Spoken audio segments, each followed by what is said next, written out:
তীব্র গরমে মধ্যপ্রাচ্যের দেশ কুয়েতে ৫ ঘন্টা উন্মুক্ত স্থানে কাজের নিষেধাজ্ঞা দিয়েছে দেশটির সরকার। ৩ মাস বেলা ১১টা থেকে বিকেল ৪টা পর্যন্ত চলবে এই নিষেধাজ্ঞা। এ সময় বন্ধ থাকবে শিক্ষা প্রতিষ্ঠানও। কুয়েত প্রশাসনের এমন সিদ্ধান্তে স্বস্তিতে প্রবাসী বাংলাদেশিরা। কুয়েত থেকে জানাচ্ছেন জিশান মাহমুদ। কুয়েতে গরম আসলেই তাপমাত্রা পৌঁছায় ৫০ ডিগ্রি সেলসিয়াসের উপরে। এ সময় জনজীবন হয়ে ওঠে অতিষ্ঠ।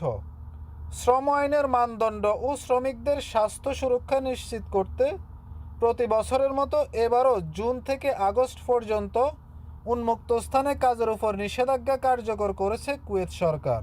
এ সময় বন্ধ থাকে স্কুল কলেজও। বেলা ১১টা থেকে বিকেল ৪টা পর্যন্ত নিষেধাজ্ঞা অমান্য করলে শ্রমিক ও কোম্পানিকে গুনতে হয় জরিমানা। আমার দৃষ্টিতে কুয়েত সরকারের এই সিদ্ধান্তটি মূলত মানবিক ও স্বাস্থ্য সুরক্ষার একটি গুরুত্বপূর্ণ পদক্ষেপ। কুয়েতে বর্তমানে বাংলাদেশি আছেন প্রায় ৩ লাখ। এর মধ্যে খোলা আকাশের নিচে কাজ করার সংখ্যা নেহাত কম নয়। শ্রমিকদের প্রতি সরকারের এমন মানবিক সিদ্ধান্তে খুশি প্রবাসী বাংলাদেশিরা। আসলে আমরা জানি এই সময়টাতে প্রচুর পরিমাণে তাপদাহ থাকে। এর কারণে কিন্তু সরকার সকাল ১১টা হইতে বিকেল ৪টা পর্যন্ত কাজ করা বাইরে নিষেধ করেছে। বিশ্বের সর্বোচ্চ তাপমাত্রা রেকর্ড হওয়া দেশগুলোর মধ্যে অন্যতম Kuwait.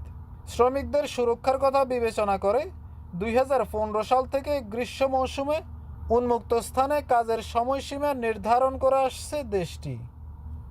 Jisan Mahmud, channel I, Kuwait.